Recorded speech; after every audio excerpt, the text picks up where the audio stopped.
Sir इस time पे सवाल क्या है? इस टाइम पे सवाल है कि मेरे 100 से 130 के बीच में आ रहे हैं, मेंस की तैयारी करे कि नहीं करे। सर यही क्यों?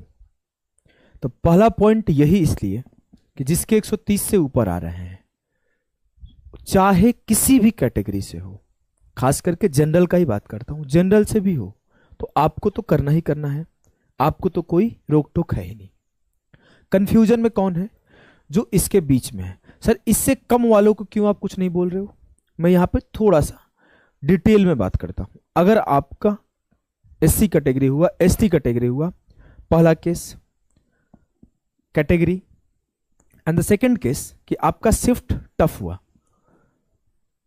तो होगा क्या? 100 से नीचे पर भी आपके चांसेस है कि प्री हो जाए, ठीक है। लेकिन फिर भी मैं एक आपको सलाह दूंगा, अगर भाई आप 100 मार्क्स स्कोर नहीं कर पा रहे हो 200 में से, इट मीन्स आप पढ़े नहीं हो अच्छे से। चाहे भले आपको बुरा लग रहा होगा, चुभ रहा होगा, सच्चाई यही है कि आप 50% मार्क्स स्कोर नहीं कर पा रहे हो, जहां पे लोग 90% तक कर रहे हैं। 177, 180 मेरे पास रिजल्ट भरे पड़े हैं, 175, 172, 166, जहां 85%, 90%, 80% रेगुलर लोग स्कोर कर रहे हैं, वहां पे आप 50% स्कोर नहीं कर पा रहे हो। तो ये आपको एक्सेप्ट करना पड़ेगा कि आपने सिलेबस अच्छे से नहीं पढ़ा है, आपने रिवीजन अच्छे से नहीं किया है, आपने मॉक टेस्ट नहीं दिया है, आपने प्रैक्टिस नहीं किया है। 100 से कम स्कोर आ रहा है तो भले अपने आप को बेवकूफ बना लोगे, लेकिन सामने वाले को क्या बनाओगे? तुम्हारा स्कोर तुम्हारी नॉलेज को बता रहा है कि कितना है। तो आपको तो बेहतर है कि अपने सब्जेक्ट नॉलेज पे काम करना चाहिए, क्योंकि आज नहीं तो कल आपको इसका भुगतान करना पड़ेगा। अगर आपको नॉलेज नहीं है और गलती से प्री हो भी जाता है, आपको आइदर कैटेगरी बेनिफिट या फिर आइदर शिफ्ट के वजह से, तो मेंस में जाके आप बहुत बहुत बेहतर परफॉर्म नहीं कर पाओगे। हो सकता है कि चलो मान लो 2.5 महीने में कुछ कर लो, लेकिन आपको खुद रियलाइज होना चाहिए सच्चाई क्या है। अब हम लोग का मेन पॉइंट क्या है? मेन पॉइंट ये है, इसके बीच वाले। अब इसके बीच वाले में भी 2 कंडीशन है, आपका कैटेगरी क्या है और आपका शिफ्ट क्या है। अगर आपका शिफ्ट टफेस्ट है और आपके 110 आ रहे हैं, कैटेगरी भी आपका ओबीसी या फिर एससी एसटी है, प्री हो जाएगा। एससी एसटी है तो हो जाएगा ना, मान लो। अब मान लेते हैं सर मेरा कैटेगरी जनरल है, शिफ्ट इजी है और आ रहे हैं 130, भाई तब भी हो सकता है तू पीछे रह जाए। गेम समझ रहा है ना? तब भी हो सकता है तू पीछे रह जाए। अब सर हम लोग कंफ्यूजन में है, कंफ्यूजन में है कि क्या करें, करे या ना करे, करे या ना करे, क्योंकि हो सकता है मेरा हो जाए और हो सकता है मेरा नहीं हो, दोनों के बीच में है। अब हम लोग बात करते हैं सीधा सीधा 110 और 130 वाले का। हमारे 2 केसेस बन रहे हैं। सर एक केस बन रहा है कि सिलेक्शन प्री में हो जाएगा और एक केस बन रहा है कि प्री में सिलेक्शन नहीं होगा। अब हमारा 2 सवाल भी बन रहा है। 2 सवाल क्या बन रहा है सर? कि सर तैयारी करूं या नहीं करूं, यही डिस्कशन का मुद्दा है ना? बोलोगे जी सर यही डिस्कशन का मुद्दा है। थोड़ा लॉजिकल बात करते हैं। सर मेरा सिलेक्शन हो जाएगा, जी सर सिलेक्शन हो जाएगा, और मैं तैयारी नहीं कर रहा हूं तो फंस गया। और मेरा सिलेक्शन हो जाएगा और मैं तैयारी भी कर रहा हूं तो मैं थोड़ा सा आगे निकल गया रहूंगा, बेनिफिट मेरा हो जाएगा। अब मेरा सिलेक्शन नहीं हुआ और मैं तैयारी भी नहीं कर रहा हूं, तो चलो ज्यादा तुम्हें दिक्कत नहीं है, लेकिन मेरा सिलेक्शन नहीं हुआ और मैं तैयारी कर रहा हूं तो बेनिफिट तो होगा ना, बेनिफिट होगा।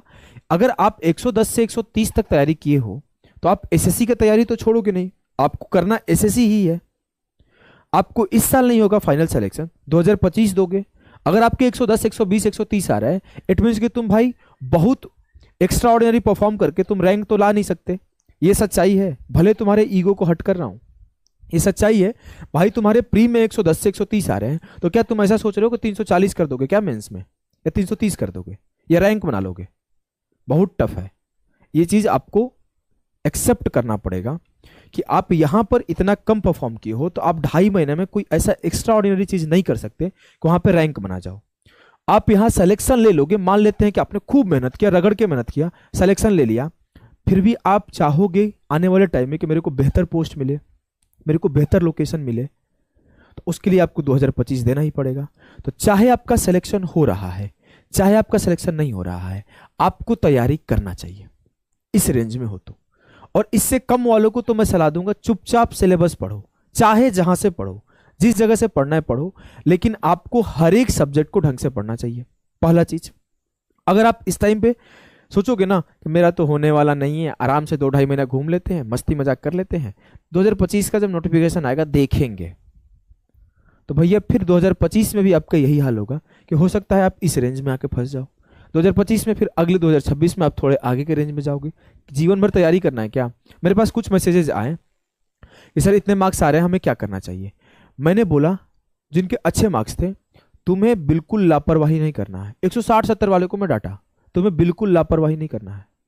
कई मेरे दोस्त आज भी हैं जो तैयारी कर रहे हैं, रीजन कि उन्होंने अपना उस अटेम्प्ट में अपना पूरा 100% नहीं दिया था और इसी साइकिल में फंस गए। सर पोस्ट छोटा मिल गया, रैंक अच्छा नहीं आया, लोकेशन घर से दूर हो गया, कोई मुंबई पोस्टेड है, कोई चेन्नई पोस्टेड है, कोई केरल पोस्टेड है, होम लोकेशन नहीं मिला। तुम्हें इसी साइकिल में रहना है क्या? नहीं। अगर आपके अच्छे मार्क्स भी आ रहे हैं, आपको पूरा जोर लगा कर पढ़ना है कि मेरा ये लास्ट अटेम्प्ट है, इसके बाद मैं एसएससी का फॉर्म नहीं भरूंगा। मैं यही सोच के पेपर दिया था कि मैं दोबारा एसएससी का फॉर्म नहीं भरूंगा। कई सारे टीचर हैं जिन्होंने टीचिंग स्टार्ट करके टीचिंग में चल के फिर भी फॉर्म भरे, उनका सिलेक्शन प्री में नहीं हुआ। प्री में नहीं हुआ क्योंकि उन्होंने तैयारी एक बार उतने लेवल पे नहीं कर रखी थी। एक बार उन्होंने जैसे तैसे अपना 3000, 3500, 2200, 2500 रैंक से सिलेक्शन ले लिए, दोबारा फॉर्म भरे कि बेहतर रैंक बना लूं, बेहतर पोस्ट बना लूं, प्री भी नहीं हुआ। बहुत पॉपुलर टीचर को मैं जानता हूं जिनका प्री भी नहीं हुआ। तो आप ऐसा काम करना है ना कि आपको एक बार ऐसा देना है पेपर जिनके अच्छे मार्क्स आ रहे हैं और चाहे जिनका कम मार्क्स आ रहा है। आपका माइंडसेट ऐसा ना चाहिए कि सर एक ही बार ऐसा तैयारी करके दूंगा कि दोबारा एसएससी का फॉर्म नहीं भरूंगा, चाहे ये मेरा 24 लास्ट हो, चाहे मेरा 25 लास्ट होगा। क्लियर है? बोलोगे जी सर। तैयारी करना है 25 वालों के लिए कल भी हमने अनाउंसमेंट वीडियो बना के गया था, अगर 25 की तैयारी करना है तो जाके उसे देख लेना। अगर 24 मेंस की तैयारी करना है तो आप लोगों के लिए 3.5 घंटे का एक क्लास जिसमें 100 क्वेश्चंस आपके एसआई के कराए गए हैं, उसका लिंक मैं नीचे दे दूंगा, उसे आप देखना तो आपको पता चलेगा कि मेंस में क्वेश्चंस को सॉल्व कैसे करते हैं। ठीक है। अगली चीज आपको बात करूं कि अगर आप चाहते हो कि सर हमें कंप्लीट बैच पढ़ना है तो यू कैन ज्वाइन आवर परिणाम बैच, जहां पे मैं आपको जूम सेशन भी देता हूं। पहला 2 जूम सेशन हमने दे रखा है।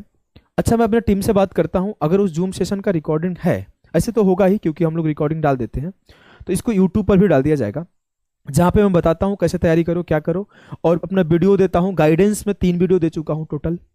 अभी आपका कल, फिर संडे, कल नहीं परसों संडे को फिर जूम लूंगा इन लोगों का, क्योंकि आंसर की रिलीज हुआ है तो काफी लोग थोड़ा सा परेशान भी लग रहे थे, कुछ लोग बहुत खुश थे। आपका लाइव डाउट सेशन वही संडे को ले लूंगा या जूम ले लूंगा, दोनों में से कोई एक या फिर दोनों भी हो जाता है। ये वाला जूम, अगर लास्ट जूम अगर मेरे पास रिकॉर्डिंग होता है तो मैं आप लोगों के लिए पब्लिश करवा दूंगा। ये सारी चीजें आपको मिलती है परिणाम बैच में। प्रारंभ बैच रिकॉर्डेड दे दिया जाता है कि जिससे आपका कोई पर्टिकुलर सेक्शन, जो कि अभी मान लो मैं लाइव नहीं पढ़ाया और आपके मॉक में उस सेक्शन से कम आ रहे हैं, जो कि गाइडेंस में मैं बता देता हूं कि आपको इस सेक्शन से मान लो कम आ रहे हैं, तो वेट नहीं करना है कि सर आएंगे तो वाला चैप्टर पढ़ाएंगे तो मैं पढ़ूंगा, नहीं। इसलिए रिकॉर्डिंग दिया गया है कि अब आपको मैंने कॉन्सेप्ट वाइज लेक्चर इसमें है, कॉन्सेप्ट वाइज। अब आपको सर टाइम स्पीड डिस्टेंस के एवरेज स्पीड के सवाल में दिक्कत आ रहा है, वहां पर एवरेज स्पीड के 40 मिनट का सेशन है, फटाफट से देख लिए।